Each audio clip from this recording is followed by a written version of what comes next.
Welcome to the show voice of Manju. அவங்க விஜய் மஞ்சு. உங்க name sir? Arjun. என்ன ஒர்க் பண்றீங்க? பிசினஸ் பண்றேன்.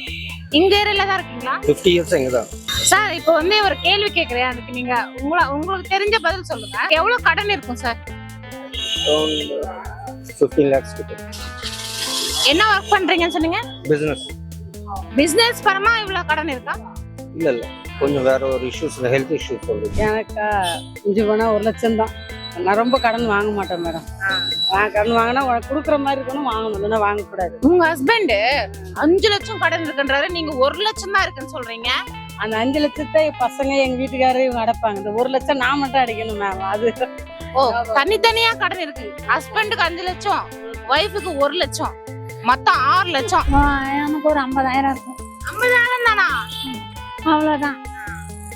எனக்கு அதுக்கு மேலேயே இருக்கு. 1 லட்ச ரூபாய் கிட்ட அப்படி இருக்கு. நிறைய ஃபேமிலி ப்ராப்ளம். நல்லா இருக்கு. எதனால இந்த கடன் இருக்கோ வந்துச்சு உங்களுக்கு? அதான் வேலை இல்லை, எங்க வீட்டுக்காருக்கு வேலை இல்லாதனால கடன் வாங்கணும். அது வேலைக்கு போனா தானே, வேலை ரெகுலரா கிடைக்க மாட்டேங்குது, அதனால கடன் ஆச்சு.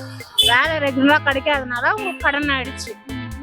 அவருக்கும் அதே ப்ராப்ளம் தான். வேலைக்கு போறதுல பசங்க படிக்க வைக்கணும், ஃபேமிலி செலவு நிறைய இருக்கு. அதனால வர வருமானம் பத்த மாட்டேங்குது. அதனால கடன் வாங்க வேண்டிய சூழ்நிலை வந்துருக்கு. இப்ப அவங்க என்ன ஒர்க் பண்றாங்கக்கா? கொத்தனார் வேலை செய்யறாங்க. நீங்க? கார்பெண்டர். சரிங்கக்கா. இப்ப அங்க வர வருமானம் பத்தாம தான் உங்களுக்கு கடன் ஆகுது. ஆமா.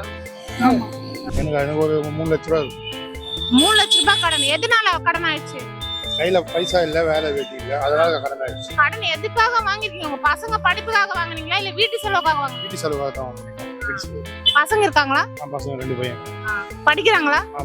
கவர்மெண்ட் ஸ்கூல் போயிருக்கா. வேலை சரியா இல்லைனால கடன் வாங்கிட்டு வீட்டு செலவு பாத்துக்கேன். பசங்க கவர்மெண்ட் ஸ்கூல்ல படிக்கிறாங்க. இப்போ நீங்க என்ன ஒர்க் பண்ணிட்டு இருக்கீங்க? இப்ப வேலை எல்லாம் சும்மா தான் சொல்லுங்க. வேலை விஷயமா அழிஞ்சுங்க. நாளைக்கு போடுவேன். உங்க வைஃப் ஒர்க் பண்றாங்களா? இப்பதான் வேலைக்கு போயிருங்க ஒரு 4 நாளா. கடனே கிடையாது. எதனால கடன் இல்ல? திறமையா வாழ்றோம். திறமையை கத்துக்கிட்டு திறமையா வாழ்றோம். ஒரு மனிதன் போதைப் பொருளுக்கு அடிமையானா அந்த குடும்பமே கடன் ஆயிரும். குழந்தைகளை படிக்க வைக்க முடியாது. இது மாதிரி நிறைய வரும். ஒரு மனிதன் முதல்ல போதைப் பொருளை கையில் தருவது. போதை இல்லாத ஒரு உலகம் அமைஞ்சதுன்னா அது பெரிய ஒரு விஷயம். தனக்குன்னு ஒரு வேலையை தேர்ந்தெடுத்துக்கணும். காலையிலேயே கிளம்பணும், சூரியனை கும்பிட்டு குளிச்சுட்டு நம்ம வேலைக்கு போய் தன்னுடைய ஒழுக்கம் நல்லா இருந்ததுன்னா வறுமை கோட்டுக்கு நம்ம தள்ளப்பட மாட்டோம். 6 லட்ச ரூபா. 6 லட்ச ரூபாய் கடன் இருக்கு. இது சென்னையில இருக்கிறதுனால தான் 6 லட்ச ரூபாய் கடன் இருக்குமா, இல்ல ஊர்ல இருந்தாலும் 6 லட்சம் கடன் வந்திருக்குமா? பிறந்து வந்தது சென்னை தானே. பிறந்து வந்தது சென்னை தானே. இப்போதைக்கு ஒன்றும் கடன் எல்லாம் காலி போயிடுச்சு. கடன்லாம் ஒன்றும் கிடையாது. இருந்த கடன் வாங்கினோம்னா நம்ம வந்து அந்த கடனை அடைக்கிறதுக்கு நமக்கு வசதி வேணும் இல்லை, என்ன சொல்றீங்க? அதுதான், வேற ஒன்றும். இப்ப இது வரைக்கும் நீங்க கடனே வாங்கினதே இல்லையா? கடன் வாங்கினேன், முன்ன வாங்கினேன், வியாபாரம் நடக்கும் போது வாங்கினேன்.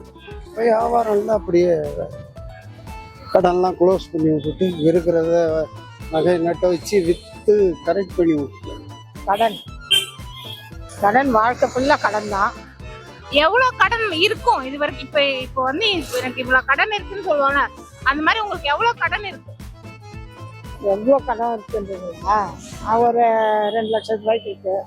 கடன்னால நீங்க என்னென்ன கஷ்டப்பட்டுட்டு இருக்கீங்க?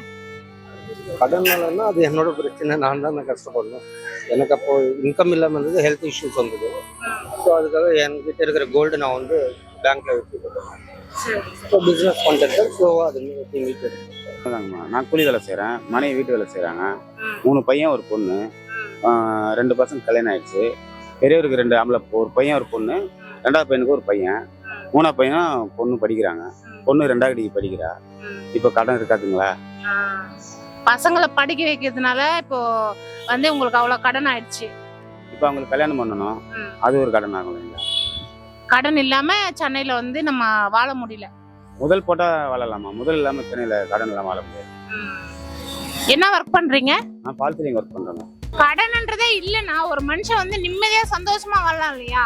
இன்னைக்கு இருக்கிற வாழ்வாதாரம் பிரச்சனை, கடன் இல்லாம யாராலையும் இருக்க முடியாது. அதுக்கு தகுந்த இன்கம் இருக்கு. ஸோ அது கொஞ்சம் கஷ்டமா இருக்குது. எல்லாமே நிம்மதியா இருக்கணும்னா இன்னும் மனுஷங்களே இருக்க முடியாது. நம்ம தான் ராணி. எப்பயுமே கடன் இருந்தாலும் நம்ம தான் ராணி, இல்லைனாலும் நம்ம தான் ராணி. ஈஸியா அடைச்சிடுவீங்கன்னு நினைக்கிறீங்க? கண்டிப்பா அடைப்போம். அடைக்க முடிஞ்சாதான் வாங்கணும். அடைப்போம், கண்டிப்பா வாங்கவும் செய்வோம், அடைக்கவும் செய்வோம். ஆனா வட்டி வீணா போகுதுல்லக்கா? நம்ம மொத்தமா எடுக்க முடியல வியாபாரத்துல, ஒரே நாள் எடுக்க முடியாது. வாங்கணும், கரெக்டா அது மாதிரி கொடுக்கணும். இல்லைன்னா வாங்கக்கூடாது, கொடுக்கறது இல்லைன்னா வாங்கக்கூடாதுங்க. ஒரு வியாபாரம் பண்ணணும்னா கண்டிப்பா கடன் வாங்கிதான் ஆகணும், வாங்கிதான் ஆகணும். ஆனா அதே மாதிரி கரெக்டா கொடுத்துடணும். அதுதான் நம்ம வியாபாரத்துக்கு நல்லது. கடன் இல்லாமலாம் இருக்க முடியாது, கடன் வாங்கி தான் ஆகணும், வேற வழி இல்லை. கடன் வாங்கினாதான் நம்மளுக்கும் ஒரு சம்பாதிக்கும் ஒரு எண்ணம் தோணும். இதெல்லாம் நம்ம சோம்பேறியே தான் போகும், இப்படியே சோம்பேறியே தான் இருக்கலாம். இருந்தாலும் கடன் வாங்கினா ஒரு சம்பாதிக்கும் ஒரு வெறி வரும், இல்லைன்னா வெறி வராது. வருமானம் பத்தலன்றதுக்காக கடன் ஆகுது. ஆமா, வருமானம் 10 நாள் தான் ஆகுது, இருந்தாலும் செலவு அதிகமாகுது. வருமானம் இருந்தாலும் செலவு அதிகமாகுது. செலவு கம்மியாக இருந்தால் பரவாயில்ல, முன்ன மாதிரி இல்லை. இப்போ விலைவாசி எல்லாம் ஏறிச்சு, எது வாங்கினாலும் விலைவாசி ஏறிச்சு. நம்ம சாப்பிடணும்னாலும் சம்பாதிச்சு தான் ஆகணும், அந்த மாதிரி சூழ்நிலையாச்சு. அப்போ நம்ம சம்பாதிக்கணும், நம்ம சொந்தக்காரங்க வந்து ஹெல்ப் பண்ணுவோம். யாருமே ஹெல்ப் பண்ண, அவன் சம்பாதிச்சு அவன் இது பண்ணாதான் பண்ண முடியும், வேற எதுவும் பண்ண முடியாது. ரிலீஃபா இருக்கும். கடன் இல்லைன்னா எந்த தொல்லையும் இல்லை, சாப்பிட்டோமா சரி பசங்களை பார்ப்போம். அதான் மற்ற பிரச்சனை இல்லாம இருந்தா இந்த நோய் நொடிலாம் இல்லாம ரிலாக்ஸா இருக்கலாம். அதனால ஒரு சந்தோஷமா இருக்கும். நீங்க? நாங்களும் அதுதான். கடனால தானே இப்ப பிரச்சனையா இருக்குது. கடன் இல்லைன்னா எந்த தொந்தரவும் இல்லை. பசங்களை படிக்க வச்சோமா, வந்தோமா, சாப்பிட்டோமா இருக்கு. அதனாலதான் வேலை இல்லை, அதனாலதான் முக்கியமா வேலை. விலைவாசி வேற கூடுதலா இருக்கு. இவ்வளவு விலைவாசி இருந்தா நாங்க ஏழை மக்கள்லாம் எப்படி வாங்குவோம்? ஒரு பொருள் வாங்க போனா 2 ரூபா 3 ரூபா இல்ல 10 ரூபா அப்படி ஏறி போகுது. நாங்கெல்லாம் எங்க போறோம்? பணக்கா ரிச்சா இருக்கிறவங்க வாங்கலாம், நாங்க என்ன பண்ண முடியும்? நாங்க தினம் கூலி தான். இப்ப கூட பாத்திரம் துவைக்க, துணி துவைக்க, அடுத்தவங்க வீட்டுக்கு போய் வேலை செஞ்சு சம்பாதிச்சு அதுவும் பத்த மாட்டேங்குது. இவ்வளவு விலைவாசி ஏறினா நாங்க என்ன பண்ண முடியும்? இவ்வளவு விலைவாசி தான் எப்படி அது ஓட்டு போட்டு ஜெயிச்சு வைத்துமே என்ன பண்றாங்க? அவங்க எதுவும் பண்ணாதனாலதான் இப்ப கடன் ஆயிட்டீங்களா நீங்க? இல்ல, விலைவாசி கம்மி பண்ணல. நாங்க ஏழைப்பட்டவங்கள நாங்க எப்படி ரன் பண்ண முடியும்? அவங்கவுங்க புரிஞ்சுக்கிறதுல இருக்குது. அவங்களும் தான் புரிஞ்சுக்கணும். இப்ப ரிச் ஆனவங்க எவ்வளவு கொடுத்து போனாலும் எவ்வளவு விலை இருந்தாலும் வாங்கலாம். நாங்களாம் என்ன வாங்க முடியும்? ஐயோ அவ்வளவு விலை இருக்கு அப்படின்னு சொல்லிட்டு தான் நாங்க வாங்காம ரிட்டர்ன் வர முடியும். இருக்கிறத வச்சு பாத்துக்கலாம் அப்படின்னு சொல்லிட்டு தான் வர முடியும். அதனால அவங்கதான் பார்த்து விலைவாசியை கம்மி பண்ணா எங்களுக்கு கொஞ்சம் நல்லா இருக்கும். நிறைய பேர் வந்து தேவைக்கு கடன் வாங்காம ஆடம்பர செலவுக்காக நிறைய பேர் கடன் வாங்கிட்டு கஷ்டப்பட்டுட்டு இருக்காங்க. அவங்களுக்கு நீங்க என்ன சொல்ல வரீங்க? நம்மளுக்கு மிஞ்சினது எதுவும் இல்லை, அதுக்காக ஆடம்பரத்துக்காக செலவு பண்ணி நம்ம குடும்பத்தை பின்னாடி இருக்கிறவங்களுக்கு கஷ்டப்படுத்துறது ரொம்ப தப்பான விஷயம். நம்ம தேவையானது கடன் பண்ணுறதுல அதுக்கு வேற வழி இல்லை, பண்ணி தான் ஆகணும். ஆனால் ஆடம்பர வாழ்க்கைக்காக கடன் பண்ணி 10 ரூபா வட்டிக்கு 20 ரூபா வட்டிக்கு எடுத்துட்டு நாளைக்கு அது கட்ட முடியாமல் வீட்டில் அவங்க பின்னாடி இருக்கிற ஒய்ஃபோ இல்லை ஒய்ஃப் எடுத்தாலும் ஹஸ்பண்டோ குழந்தைங்களோ பெரியவங்களுக்கோ எல்லாருக்குமே இது பாதிப்பு. அது ஆடம்பர செலவுக்குன்றது தவிர்க்கணும், அது கண்டிக்கத்தக்கது.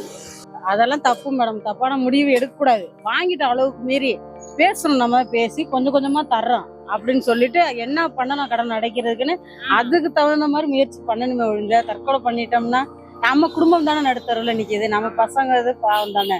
அதை செய்யக்கூடாது, செய்யற தப்பு தான். அதாவது என்ன, இருக்கிறத வச்சு குடும்பம் செய்ய கத்துக்கணும். கடன் வாங்குற எண்ணமே மனிதனில் தோன்றக்கூடாது. நம்ம இன்னைக்கு 10 ரூபா செலவு பண்ணி சந்தோஷமா இருக்கலாம், அது 10,000 செலவு பண்ணி சந்தோஷமா இருக்கலாம். அதனால நம்ம மனநிலையை பொறுத்து தான் அது. ஒருத்தர் என்ன ஆடம்பர வாழ்க்கையை விரும்பவே கூடாது. தனக்கு என்ன வருமானம் வருதோ அந்த வருமானத்தில் முதல்ல ஒரு தொகையை சேமிக்கணும். இருக்கிற தொகையை வச்சு பிள்ளைங்களை படிக்க வச்சுட்டு கௌரவமாகணும், அதான் சிறந்த வாழ்க்கை. இப்ப நிறைய பேர் பாத்தீங்கன்னா பசங்க படிப்புக்காக கடன் வாங்குறாங்க. தப்புன்றீங்களா ரைட்ன்றீங்களா? பசங்க படிப்பு பெற்றதுக்கு அப்புறமா அது அவங்க கடன் வாங்கி தராங்களா இல்லை தலையை அடமானம் வச்சு தராங்களான்றது இல்லை. பசங்களை படிக்க வைக்கிறதுன்றது பெற்றவங்களோட அது என்ன சொல்றது, அவங்களோட கடமை அது. இப்போ கடன் வாங்கி படிக்க வைக்கணும். படிப்பு என்ன அவ்வளவு முக்கியமா?